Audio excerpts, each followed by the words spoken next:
Hello everyone, welcome on Biology Village, my YouTube channel. And today topic is a green algae जिसे हम बोलते हैं guys Ulothrix and very important for the UP PGT and TGT biology. इसके अलावा it is important for the GIC biology lectures and assistant professor Uttar Pradesh higher education and Uttar Pradesh public service commission. Guys जो ulothrix है एक green alga है. Green alga मतलब chlorophyceae का member, और algae group में देखें तो यूकैरियोटिक एल्गी, क्योंकि out of 11 groups of algae में only blue green algae belong to this prokaryotes. बाकी जितने भी हैं वो सब यूकैरियोटिक हैं. तो it is a green algae so belong to the eukaryotic group.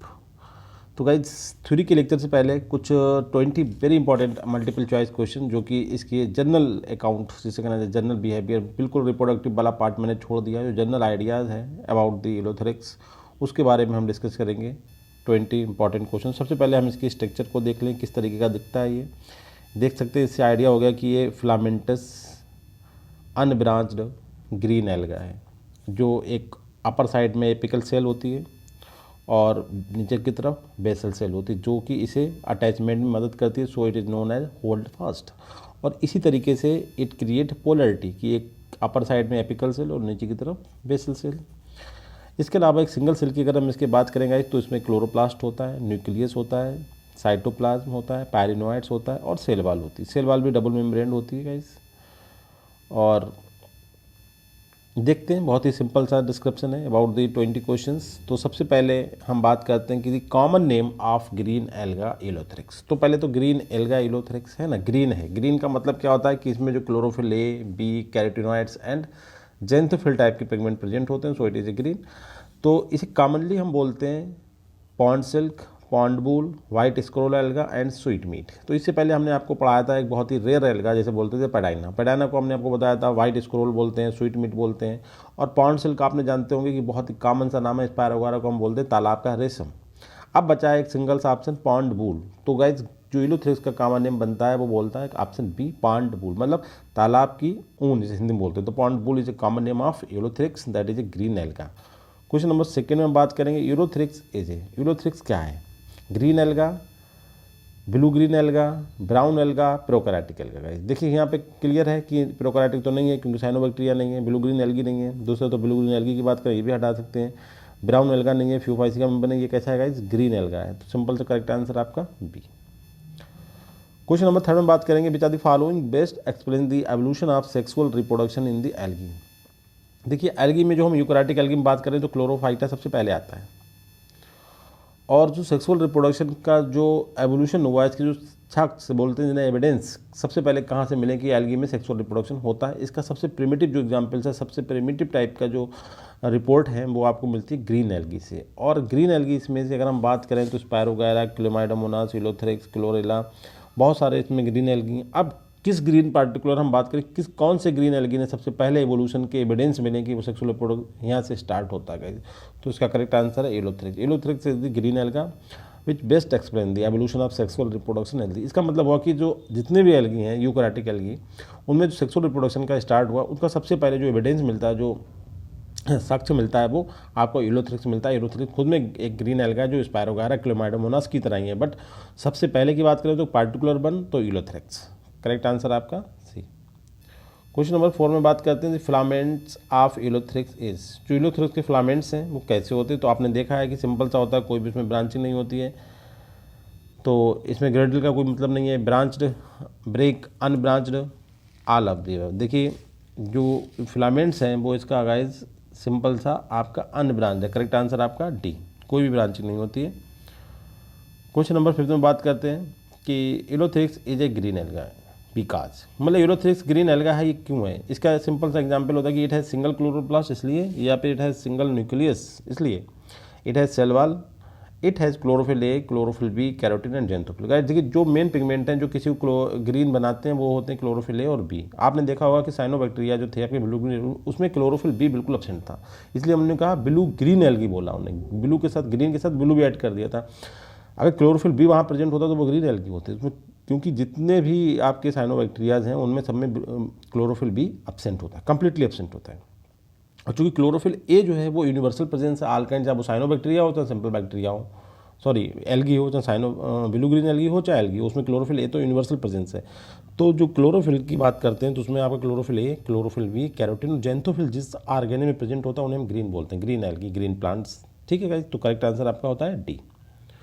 Question number 6 में बात करते हैं species of ulothrix preferring salty water. Very important question guys, इस तरह के एग्जाम में क्वेश्चन आने के बहुत चांसेस रहते हैं कि यूलोथेरिक्स की सो मेनी स्पीसीज इंडिया में कुछ पाई जाती हैं। इसके अलावा हमें ये बताना है कि ये एक ग्रीन एल्गा है, ग्रीन एल्गा ये पाया जाता है मोस्टली फ्रेश वाटर में। अब फ्रेश वाटर के बाद साल्टी वाटर कहाँ पे होता है? साल्टी वाटर लेक में हो सकता है, वरना नॉर्मली साल्टी वाटर तो ओशन का होता है। बट यहाँ पे बात कर रहा है कि species of ulothrix prefer salty water, मतलब साल्ट वाला वाटर, चाहे वो ओशन प्रेजेंट हो, चाहे वो लेक में प्रेजेंट हो, चाहे वो पॉन्ड में प्रेजेंट हो, मतलब साल्ट वाटर को प्रीफर करने वाली जो यूलोथेरिक्स की स्पीसीज है उसका कौन सी स्पीसीज है? तो गाइस वो है आपकी यूलोथेरिक्स फ्लाइका। करेक्ट आंसर आपका सी। क्वेश्चन नंबर 7 में बात करें तो the basal cell of ulothrix is divide up, मतलब आपने जब यूलोथेरिक्स का आपने डायग्राम देखा था इस तरीके से, तो ऊपर आपने देखी थी एपिकल सेल होती है और नीचे की तरफ बेसल सेल्स होती है। बेसल सेल्स का मतलब होता है जो इसे सबस्टेंस अटैचमेंट में मदद करती है, दैट मीन्स कि होल्ड फास्ट बनाती है। तो होल्ड फास्ट जो बनाती है वो कलरलेस सेल होती है, इसका मतलब उसके अंदर क्लोरोप्लास्ट जो होता है वो जनरली एब्सेंट होता है। तो करेक्ट आंसर आपका होता है सी। क्वेश्चन नंबर 8 में बात करते हैं, बहुत सिंपल सा क्वेश्चन है कि Ulothrix is homothallic, heterothallic, protandrous and both A and B. तो सिंपल सी बात है कि होमोथैलिक का मतलब हुआ थैलस एक सा होना, हेटेरोथैलिक का मतलब 2 टाइप या मोर देन 2 टाइप के थैलस प्रेजेंट होना, और प्रोटेंड्रस का मतलब होता है जो मेल और फीमेल रिप्रोडक्टिव ऑर्गन्स होते हैं उनके जो डेवलपमेंट में वेरिएशंस होना, कि फीमेल वाले पहले डेवलप हो जाएं और या मेल वाले पहले डेवलप हो जाएं। तो आपने देखा होगा प्रोटोगाइनी होता है जिसमें फीमेल रिप्रोडक्टिव ऑर्गन पहले डेवलप हो जाते हैं, और प्रोटेंड्रस होता है जिसमें मेल रिप्रोडक्टिव ऑर्गन पहले डेवलप हो जाते हैं। बट यूलोथेरिक्स यहाँ पे अगर हम बात करें तो वो एक हेटेरोथैलिक एल्गा है। करेक्ट आंसर आपका होता है बी। क्वेश्चन नंबर 9 में बात करेंगे, very important and conceptual question है। देखिए, if Ulothrix is removed from the water and placed in dry soil then it will produce. बड़ा क्रिटिकल क्वेश्चन है, ये एक एक्सपेरिमेंटल क्वेश्चन है कि नॉर्मली जो रिप्रोडक्शन की मेथड्स होती हैं यूलोथेरिक्स में वो 3 टाइप से करता है, वेजिटेटिव करता है, एसेक्सुअल करता है एंड सेक्सुअल रिप्रोडक्शन करता है। तो जो सबसे ज़्यादा वैरिड है वो आपका एसेक्सुअल रिप्रोडक्शन है, उसमें बहुत सारे तरीके होते हैं। उसमें ये कंडीशंस है कि कभी वाटर की डिफिशिएंसी होती है तब वो किस तरीके से करता है, क्योंकि 4 मोड्स हैं, 4 मीन्स हैं to carry out asexual reproduction in the Ulothrix. अब वो 4 तरीके का जो 4 तरीके हैं उनके पास एसेक्सुअल रिप्रोडक्शन करने के, वो डिफरेंट कंडीशंस पे वो करता है। अब यहाँ पे ने कंडीशन बताई कि यूलोथेरिक्स को अगर हम पानी मतलब वाटर से उसे, क्योंकि वो फ्रेश वाटर है तो फ्रेश वाटर में प्रेजेंट होता है नॉर्मली। अब फ्रेश वाटर मतलब कहाँ होता है? पोखर, तालाब, जो झीलें होती हैं, एक टाइम आता है कि ये ड्राई हो जाती है, मतलब जून जुलाई में सूख जाती है, तो उस कंडीशन में ये दूसरी मेथड को अडॉप्ट कर लेता है। तो वही क्वेश्चन यहाँ पे बोला कि if Ulothrix is remove from the water से हटा के प्लेस्ड इन ड्राई सॉइल, इसे ड्राई सूखी मट्टी में रखा जाता है तो इट विल प्रोड्यूस। तो ये कौन सी मेथड के थ्रू प्रोड्यूस करेगा गाइस? वेरी इंपॉर्टेंट क्वेश्चन है, वेरी सिग्निफिकेंट क्वेश्चन है गाइस। तो ये जब वाटर की डिफिशिएंसी हो जाएगी तो ये आप, क्योंकि क्लोरोफिल ऑर्गेनिज्म में, क्लोरोफिलस ऑर्गेनिज्म, तो ये वाटर की प्रेजेंस में क्या करता है? फोटोसिंथेसिस करता है, CO2 + H2। अब वाटर जब एब्सेंट हो जाएगी तो इसे फूड मटेरियल की प्रॉब्लम्स होगी। उस कंडीशन में क्या करेगा? अपनी सेल के अंदर बहुत सारा फूड मटेरियल कलेक्ट करने के बाद ये उसके चारों तरफ एक थिक कवरिंग बना लेता है, और उस कवरिंग को हम बोलते हैं एकाइनेट। कहने का मतलब है जब इस कंडीशन में हम बात करते हैं कि यूलोथेरिक्स को वाटर से हटा के ड्राई सॉइल में रख दिया जाए तो सबसे मेन जो क्रिटिकल उसके सामने जो समस्या होगी वो होगी उसके फूड मटेरियल की। तो उस कंडीशन में फूड मटेरियल अपनी बॉडी के अंदर, अपनी सेल के अंदर वो स्टोर करेगा और एक थिक कवरिंग के थ्रू उसे कवर कर लेगा, और इस तरीके के स्ट्रक्चर के थ्रू जो रिप्रोडक्शन होता है वो उसे बोलते हैं एकाइनेट। तो एकाइनेट इस कंडीशन बनेगी जब ड्राई सॉइल में होता है, जब वाटर की डिफिशिएंसी होती है, तब जो रिप्रोडक्शन की मेथड्स होती है वो एकाइनेट होती है इन दी यूलोथेरिक्स। तो करेक्ट आंसर आपका होता है गाइस सी। नेक्स्ट क्वेश्चन 10 में बात करेंगे यूलोथेरिक्स इनहेबिट। अब हम सिंपल सी बात करेंगे कि कहाँ रहता है। एक फ्रेश वाटर एल्गा है, अनब्रांच्ड है, ग्रीन एल्गा है, कहाँ पे रहता है? Slow flowing water, warm water, गर्म वाटर मतलब हल्के हल्के बहने वाला गर्म पानी, या स्टेगनेंट कूल वाटर मतलब रुका हुआ ठंडा पानी, या slow flowing cool water, any of the above. तो ये रहता है guys slow flowing cool water. ठंडे पानी में तो रहता है बट उसमें मूवमेंट ज़्यादा नहीं, बहुत हल्के हल्के बहने वाला कूल वाटर जो होता है उसमें रहता है गाइस। करेक्ट आंसर आपका सी।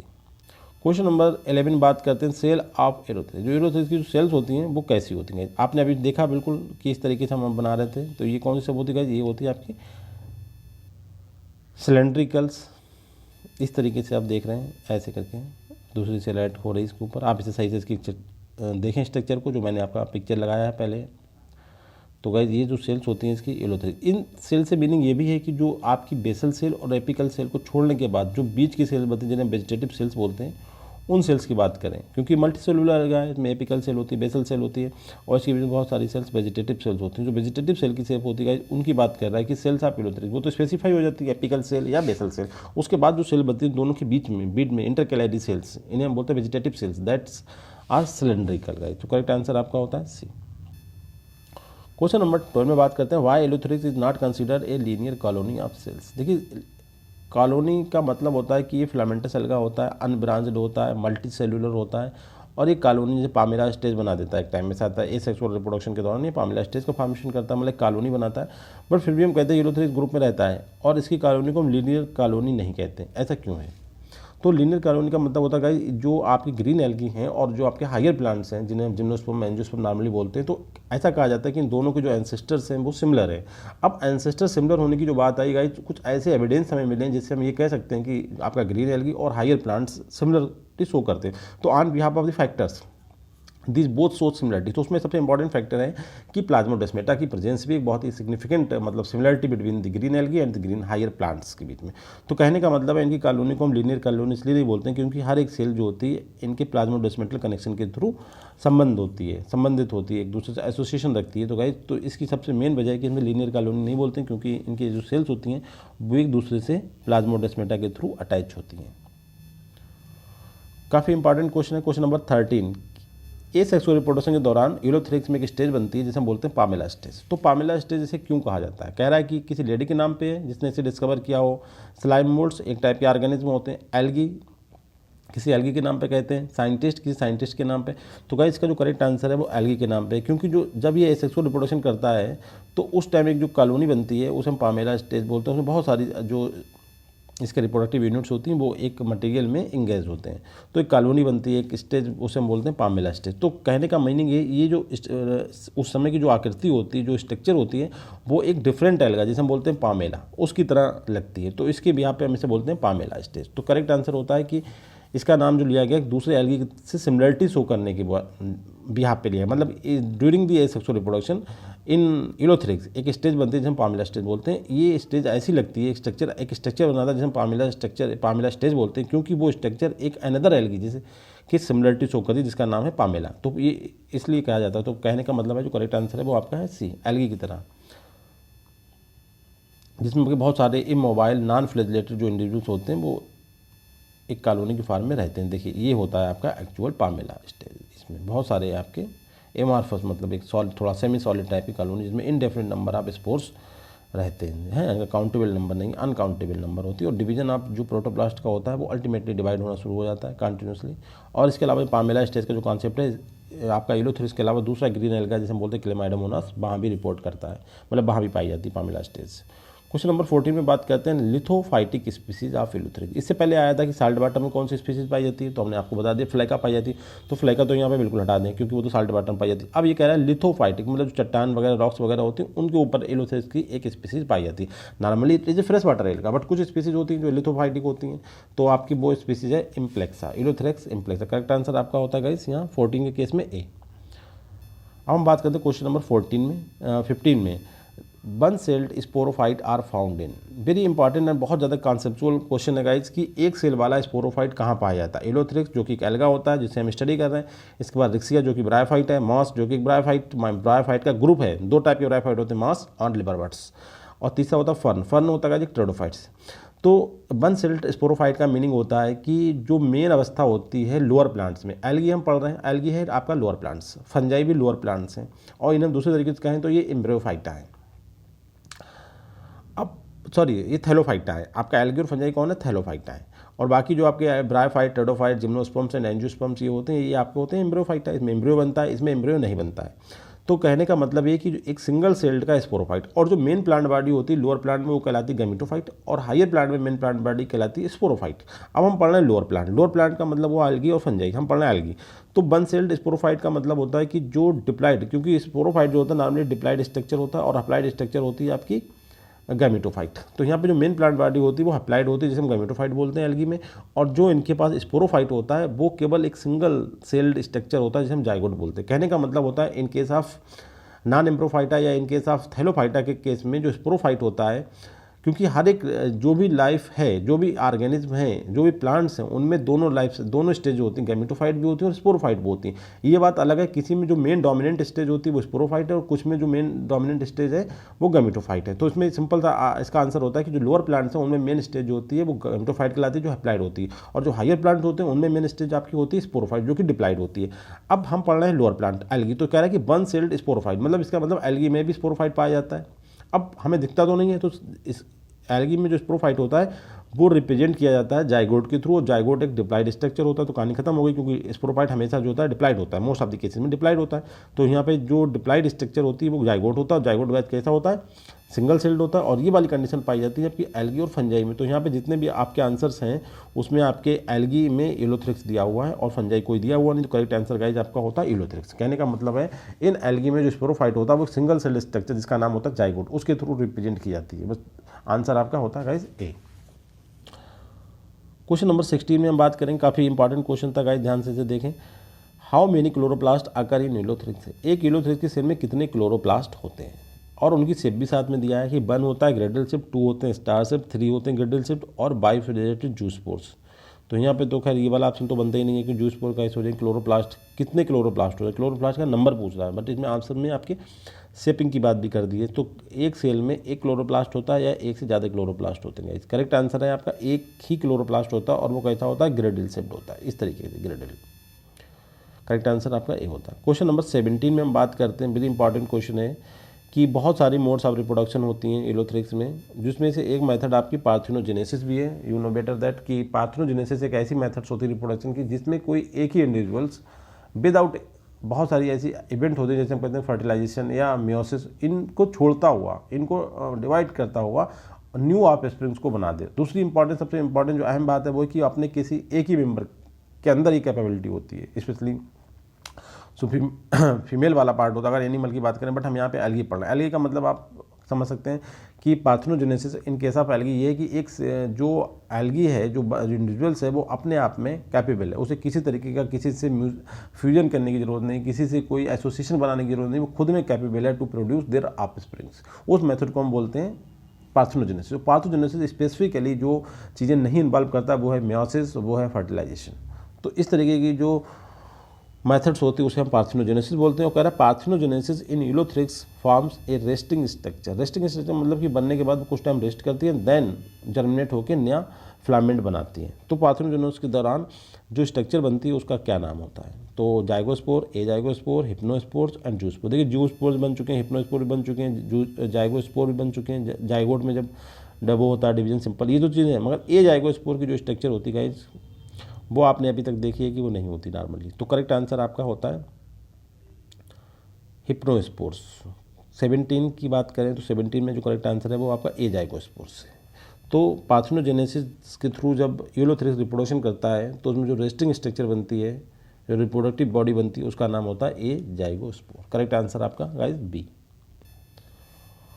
क्वेश्चन नंबर 18 में बात करते हैं कि आज आप polarity in Ulothrix is due to. Polarity का मतलब क्या होता है कि जैसे हम बात करें प्लस एक एंड पे दूसरे एंड पे माइनस। इस तरीके आपने इलोथ्रिक्स में देखा है कि एक पॉइंट पे एपिकल सेल होगी, दूसरे पॉइंट पे बेसल सेल होगी, जिसे हम होल्ड फास्ट बोलते हैं। तो इसमें जो इसकी ये इनकी एक एक साइड में प्रेजेंट होना कि टॉप पे एपिकल सेल और बेस पे बेसल सेल या होल्ड फास्ट प्रेजेंट होना, ये प्रोड्यूस करती है concept of polarity in the Ulothrix. तो सिंपल सी बात है, both apical cell and basal cell together creates polarity in the Ulothrix. तो करेक्ट आंसर आपका गाइस होता है D.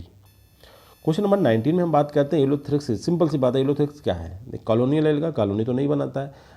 Anchor and branch algae, branch तो बिल्कुल ही नहीं है। एंड अटैच्ड फिलामेंटस एल्गी, ये हो सकता है, फिलामेंटस है और अटैच भी होता है। ये फ्री फ्लोटिंग भी नहीं है गाइस। तो करेक्ट आंसर आपका होता है सी, एंड अटैच्ड फिलामेंटस एल्गी। आपने देखा है पिक्चर में।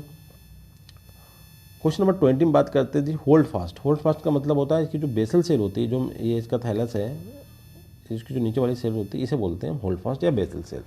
तो इसकी क्वालिटी क्या है, holdfast of Ulothrix is living and without chloroplast, मतलब जिंदा होती है और क्लोरोप्लास्ट नहीं होता है।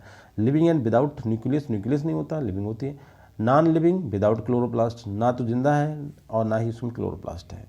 Non living with nucleus. तो गाइस जो करेक्ट आंसर है आपका वो होता है ए, कि लिविंग है बट उसमें क्लोरोप्लास्ट नहीं होता है, क्योंकि वो कलरलेस सेल होती है। कलरलेस का मतलब विदाउट क्लोरोप्लास्ट, और लिविंग है तो करेक्ट आंसर आपका ये है। तो guys thank you very much.